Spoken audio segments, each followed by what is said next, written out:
so many things that people, just as we were talking before, 100 or 150 years ago, would never have dreamed. If you'd have told them about cell phones 150 years ago, true. Yeah, that'll never happen. What do you? Most people don't know that the inside of a cell phone is run off of a small crystal. Yes. And, people don't realize that. I know. Crystals hold information. I mean, this is like as alien technology as you can get. Well, they give you little hints in all of the different movies, because if you remember Superman's Fortress of Solitude, all of those big crystals that he would pull in and out of the control panel there, they all contain different information. And he could put this crystal in and talk to his dad from Krypton. And so, there have been little hints many times of crystals containing information. And it's pretty fascinating. So you have to wonder, when you get into the quantum realm, right, and the quantum science that are Pleiadian and Arcturian and Sirian, all of the benevolent ETs and maybe some of the non-benevolent ones, the technology that they have at their fingertips is so far beyond us that if they did have ill will and wanted to attack us, we wouldn't have a chance. In fact, I just watched a UFO documentary just a few nights ago, and Nick Pope, the UFO researcher for 18 years for the British intelligence government. And he said exactly that. He said, let's face it, folks, if they're advanced enough to fly across 2 galaxies in 10 minutes to get here, he says, if they wanted to do us in, they could do it in a heartbeat, and they would have done it a long time ago. So there's something else going on here. And he says, do I have the answer? No. But that just stands to reason. If they've got that advanced a technology that they can come from so far away and visit us and cloak themselves and all that kind of stuff, well, to annihilate us would be a piece of cake. Of course. I mean, I think we're a great experiment on one side to see if this civilization will be able to succeed with our technology that we have. I don't know. I can't say we're the only civilization that's had technology, because there's so many theories out there. Ancient Egypt has there's some stories about what goes on in those pyramids and underground chambers that sound very much like electricity to me, almost shaped in an organic battery. The way the blueprints are, you can go online and there's architects who have actually drawn out how the currents run, and the shape of the pyramid was no accident, and it was actually to light up the entire city. So you have those 3, and there's some others, and they were saying that gold top, at the top of the pyramid there was like a gold cap. Of course it was taken, but that gold cap, that would send the electrical light, or it would emit the electrical broadcast it, yes, to the other one, and then they would bounce off each other, and it would light up the whole city. And they had running water and everything because of that. And so there was, that, and I'm sure that came from the aliens. And, there's other civilizations like Atlantis and Lemuria that, there's so much speculation if they existed, but there's evidence and there's, artifacts that they have found. And we know that there was advanced technology there. So it's not like we're the only civilization that has technology. It's just we're the only ones that have made it this far and have this multi-diversity. And I heard an interesting story from having been in the mining industry about theoretically ET technology. De Beers diamonds. Just about everybody's heard of De Beers diamonds, or the biggest diamond company, and you're going to get a new diamond ring, or you want a De Beers diamond, right? And apparently, and I think it was Michael Tellinger, who is the researcher that's been at Contact in the Desert for all 7 years, was telling this story, that De Beers was in a vertical shaft that was 5 miles deep. That's really deep. That's really deep. And they encountered a horizontal tunnel that was absolutely perfect, as if it had been burned through with a laser or something, because the walls were all glazed, kind of glassy almost, right through solid rock. We don't have the technology to do that today. And that apparently they found quite a few, let's just say, tools and artifacts that were all immediately confiscated by the South African government, never to be seen again. Did they talk about what was confiscated? Well, no, that's the whole point. They don't want people to know what they found. And so, May have been some advanced technologies that could have been reverse engineered. Who knows? To give them an advantage. do you think that A that military was an advantage. ancient civilization, or do you think that was an alien visitation type technology or government? It can't be government because we don't. Well, you know, Zechariah Sitchin wrote in his books about the Anunnaki mining gold. There are a number of other references to the Anunnaki. I mean, the Bible talks about the Nephilim. Well, the Nephilim, if you look at the ancient Sumerian writings, were from Nibiru, the 12th planet, which was also the planet that apparently the Anunnaki are from. And we spoke in a previous episode about that apparently part of them maintaining their atmosphere is to have nanoparticle gold or Right. monatomic gold, as they call it, in the air around their atmosphere. So that's why they wanted to come here to our planet, because we're gold rich in our geology, to mine our gold and take it to their planet and atomize it in a manner of speaking, or vaporize it and blow it up into their atmosphere. And go ahead. And it stays in their atmosphere in a contained way, kind of like we've got a stratosphere and an ionosphere, the different layers of atmosphere, and they kind of stay separate that surround our planet. I mean, Nassim Haramein talks about the speed. I don't remember what the numbers are, but it's phenomenal. The speed at which our solar system makes that 26,000 year circle around Sirius, a big loop in the Milky Way galaxy. So if we're going millions of miles an hour, why don't we all just blow off the surface? Right. Fair question. What is it that holds us here? I mean, science still has not figured out gravity, right? Right. Well, theoretically, if you listen to all the stories about UFOs, what's one of the things they've mastered? Anti-gravity. Anti-gravity. And we still haven't mastered that. We still haven't figured it out. Now, there have been some people in their labs. You can find these stories. There was one gentleman that was, he had this, 3 or 4 foot diameter acrylic tube, and was able to get things to rise up and suspend weightless inside of this tube. I forget what his name was. I'll have to research. I'll try to do some research, and we'll talk about that in the next episode. But the bottom line was 3 times he got raided by the feds, because apparently when you're working with those kind of frequencies, they are detectable by high tech, and they don't want people working on that kind of technology on their own. Right. And so after the 3rd time, he says, and they would take everything. He says, I'm never going to rebuild that again. I'm just going to leave it alone. I consider myself lucky to be alive, and they just didn't just kill me. Wow. But they wiped him out, took everything. They did not want him working on improving that anti-gravity technology is real. Yes. Could you imagine if we had anti-gravity technology available? First of all, just oh my gosh. And then second of all, to the citizens of the world. I mean, what would happen? Would there be total mayhem? Do you think that we would just start flying all over the place and leaving our galaxy?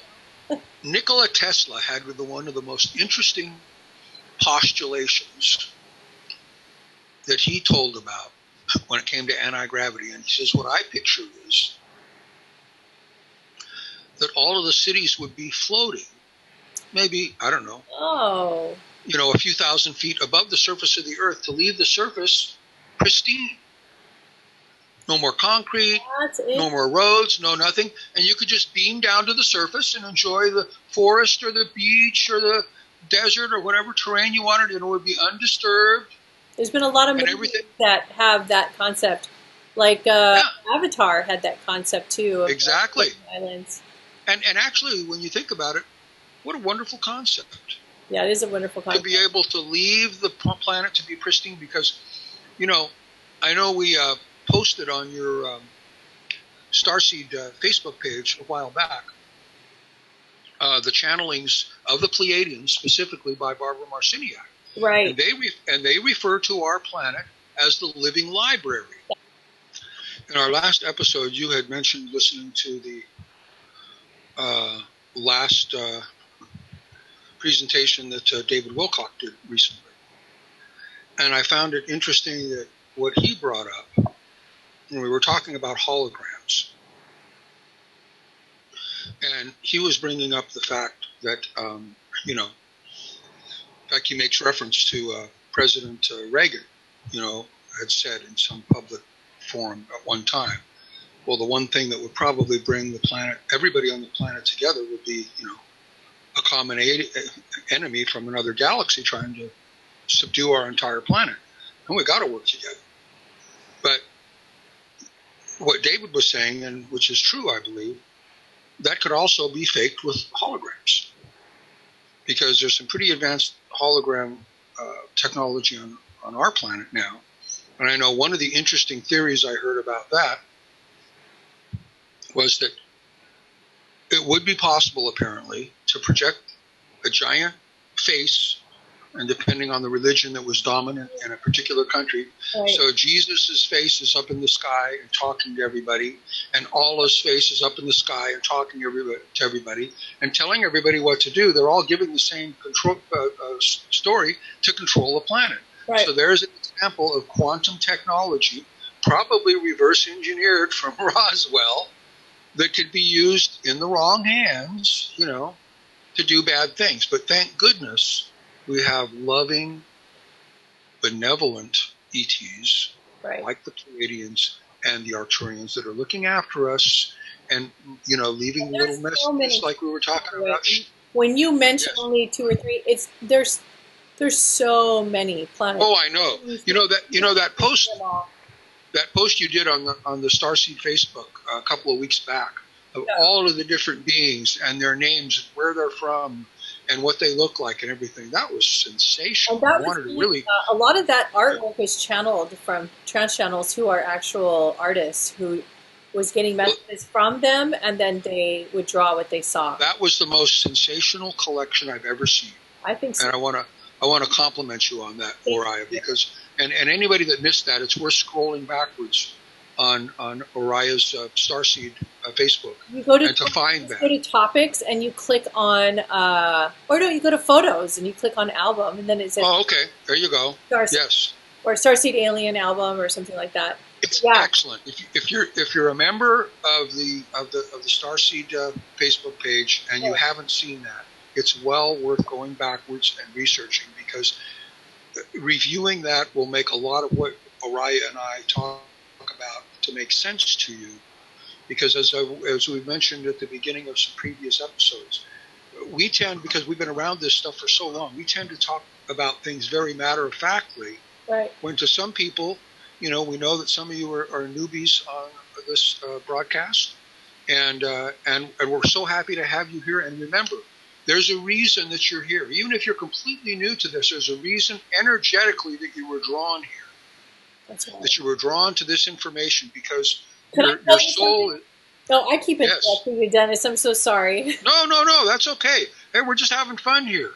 That's how we keep it interesting. So go for it. There's something happening on our group that's really interesting. There's a synergy where there's some of the group members are starting to predict things from other people. And like 2 people, like one person predicted, and they were like, when are you going to do alien disclosure videos? And I said, in about 15 minutes. Wow. And somebody else, oh my gosh, are you going to talk about altars, home altars, and ways that we can set up our crystals? And I said, I am uploading a video on that right now that I filmed 2 hours ago. And that's how connected our group is getting. So we're starting to, because we've created such a tight unit, we're all starting to release and surrender all of our gifts. So I love what you were saying, and that's wonderful. It's a kind of a telepathic group. Right. And you're creating a telepathic group consciousness, and everybody's starting to tune into each other. That's what's happening. Now, people are connecting from around the world, and they're tuning into each other, and people are crying and getting emotional because it's just so overwhelming. I just felt and heard a strange kind of a hum, only for a few moments. Right. At first, right just now, above my roof. I know it wasn't a helicopter, because we have helicopters around here. Everybody does now with this whole COVID thing and all the riots and everything. Everybody knows that. So it wasn't a helicopter. It was just brief. And what it kind of felt like for a moment, but it was coming from above me rather than from the side. You know how here in California you can feel an earthquake coming before it hits? Yeah. You can feel that rumble and you're going, okay, here it comes. Yeah. You can feel it, right? Yeah.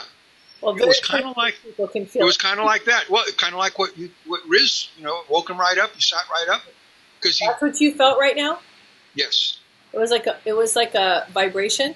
Yes. Wow. Which is really strange because talking about these topics. I've never felt that. Yeah, I've never felt that before. And here you tell this story about Riz, and then here as we're talking, and I wasn't looking for it, I wasn't thinking about it, I wasn't expecting it, and all of a sudden I'm going, hey, wait a minute, what's that rumbling? You're out there in the desert, right? Oh yeah. Yep. So it's quiet. You can hear anything that goes on. Very quiet. Oh yeah. It's where I live here. It's very quiet at night. I live in a very, very quiet neighborhood. So yeah, you notice anything. When you go outside, do you see so many stars and you can see activity?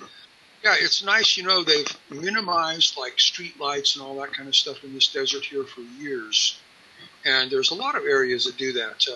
Where I've done a lot of my mining up in central Nevada, which is about 300 miles north of Vegas.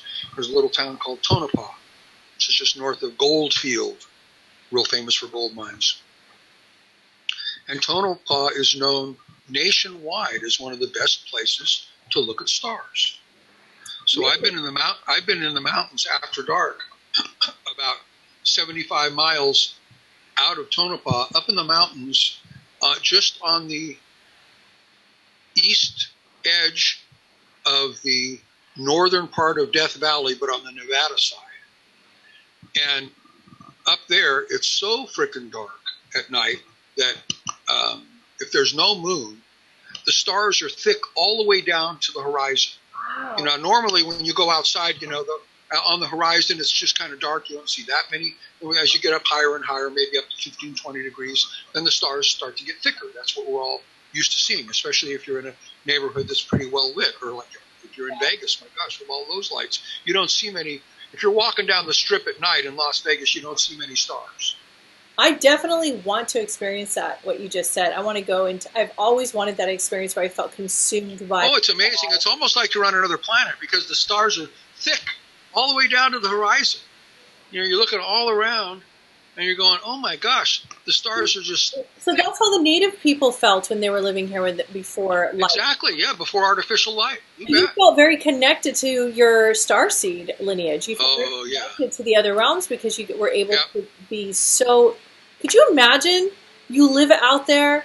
There's no city lights anywhere, and you have your tribe out there, and you're looking up, and you're just seeing like wall to wall stars. I mean, I couldn't even imagine. Well, you all have done some retreats up in Joshua Tree, haven't you? Yeah, I've done a lot of retreats. That's the most stars.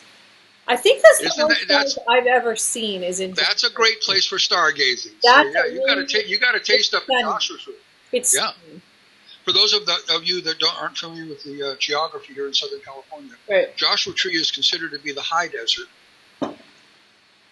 whereas the Palm Springs area, which is where I'm sitting right now, is considered to be the low desert. Right. In Palm Desert here, where I am at the moment, for example, the elevation here is 6 feet above sea level. Just 6 feet. Yeah. And there's also a place in the middle of Death Valley called Stovepipe Wells. I guess it got the name probably because it gets hotter than stovepipe. Yeah. The hottest place on the planet ever recorded was in Death Valley. It was been recorded at 131 degrees in Death Valley. I've heard of that. Anyway, Stovepipe Wells is also 6 feet above sea level. Wait, what? You get up to the high desert ever clocked at 140? Or was that something I read? Well, I just looked that up recently, and apparently Death Valley still holds the record. Death Valley still holds the record. Well, I got to tell you, in this interview, so for those of you who are watching me suffer, so I was having a heat stroke. We've had to break many times. I've had to put the fan on. I've had to drink things. It was so hot outside, and I had to shut all the windows and doors so that I have no noise. And then I have all these lights. So it was a hot box in here. I started melting, and then I started to get some sort of heat stroke. And then I was like trying to focus, and I started getting brain fog because I was so hot. And then I was like, what's wrong with me? I was going down, I was melting. And He now was I'm starting to distracted. come back. The sun went down. Thank God. I opened the window.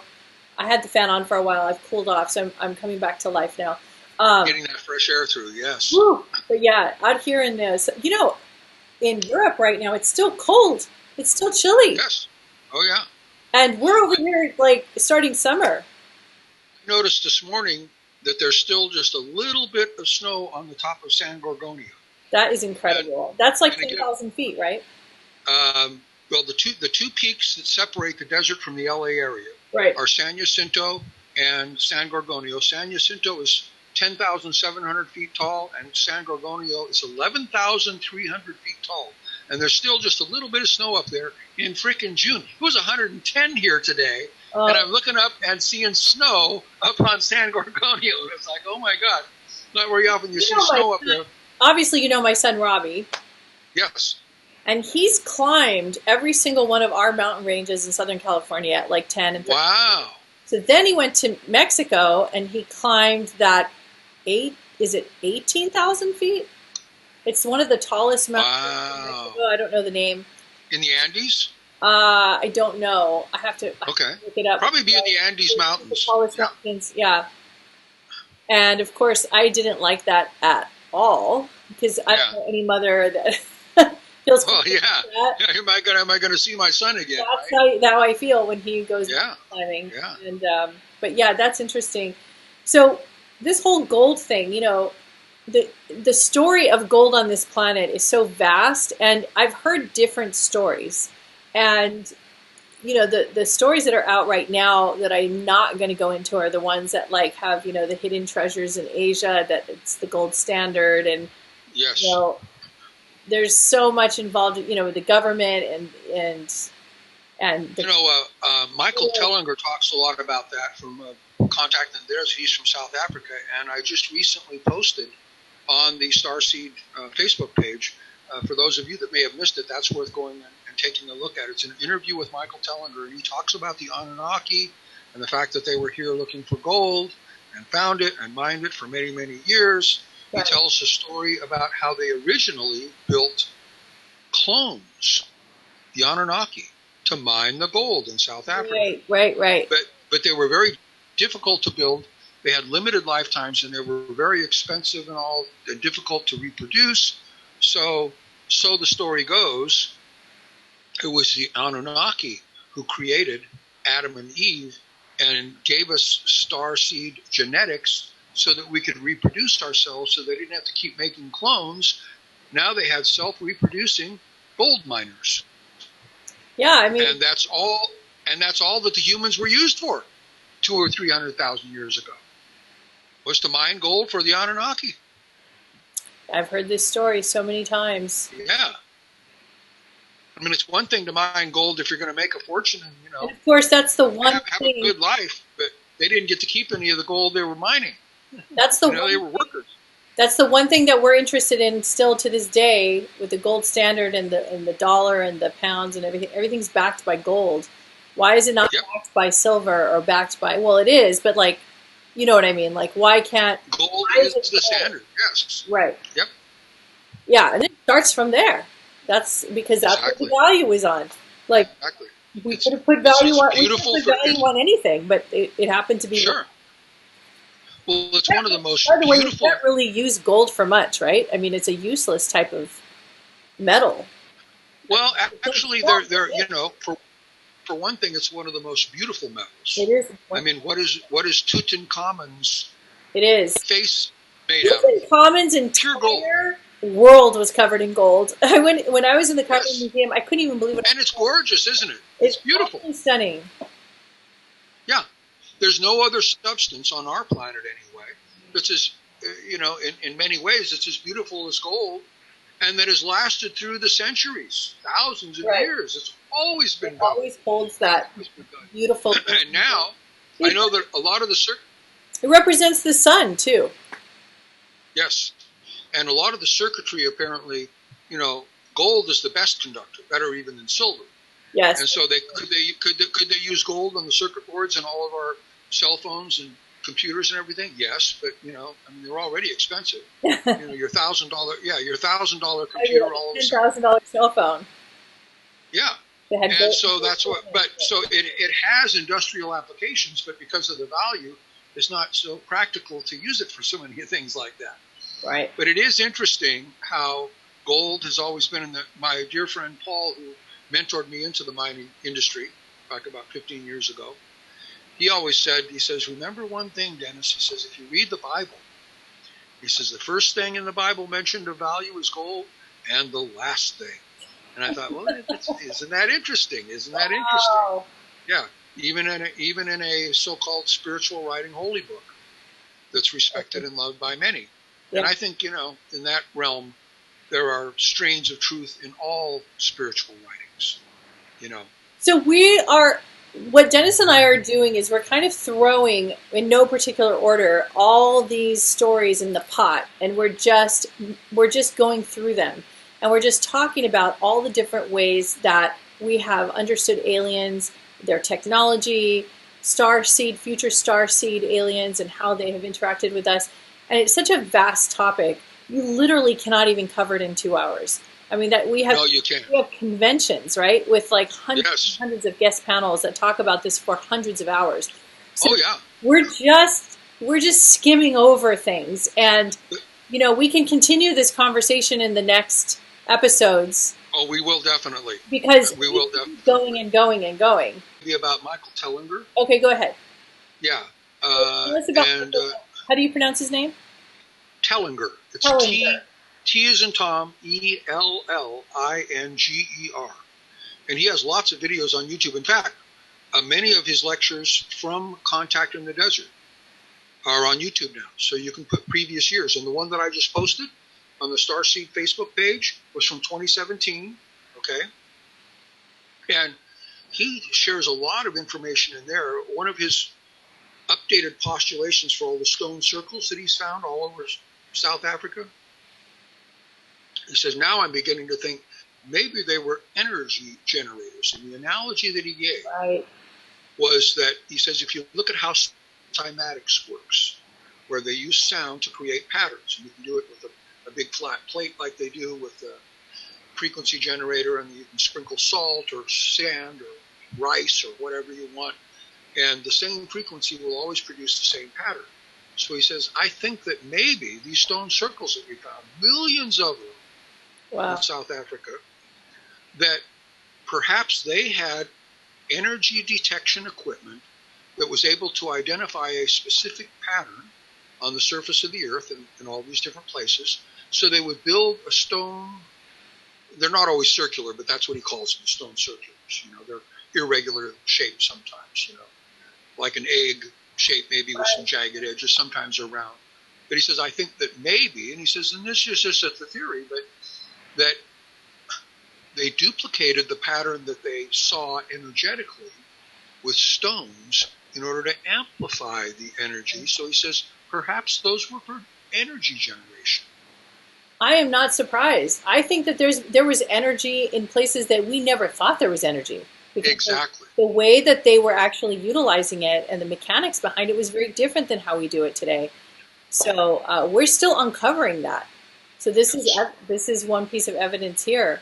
But Dennis, these conversations are so exciting and fun, and they are cool. And we can go on. And what we're going to do is we're going to come back, you guys, for other episodes. I'm sure we can fill a couple more episodes with just more and more of this information, just in disclosure and, our interactions with our Starseed future brothers and sisters, and plus other alien beings that maybe we don't feel so connected to.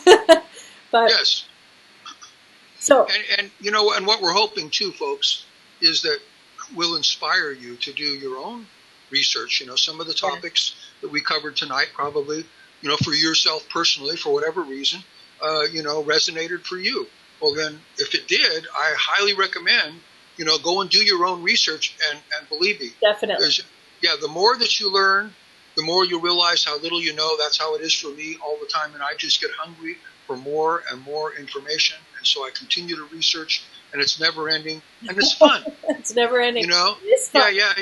It's fun to research things that most people don't believe in yet. I know, but it's coming around. More and more people are starting to get. Yes, they are. And everybody that's listening to this right now is among that esteemed group that has that high hunger for knowledge, and that's why you're listening to this. It's like, well, okay, you've piqued my curiosity. I think I'm going to go research some of that stuff you guys were talking about tonight. And when you do, you'll go, oh my gosh. Yeah. I had no idea. Just keep in mind while you're researching that you will also hear some really scary stuff in there. Don't get spooked. Dennis and I know a lot of different stories. We know even scary stories, and you could see us, we're doing fine. So we're not worried about it. We're not hiding out or getting a bunker or anything. So remember, you always have the ability to surround yourself with light. Yes. To surround before you fall asleep, you can surround your house with light. Yep. Like a big giant ball of light. That's true. That'll just stay there all night long. All night long. Yeah. Yep. Well, thank you everybody for joining us. Dennis, thank you so much again. And thank you. It's always fun. I can't wait till next week. Always fun. So thank you. You all have a great week. Thank you all for joining us. Thank you, everybody. And we'll see you next time. Namaste. Bye. Namaste.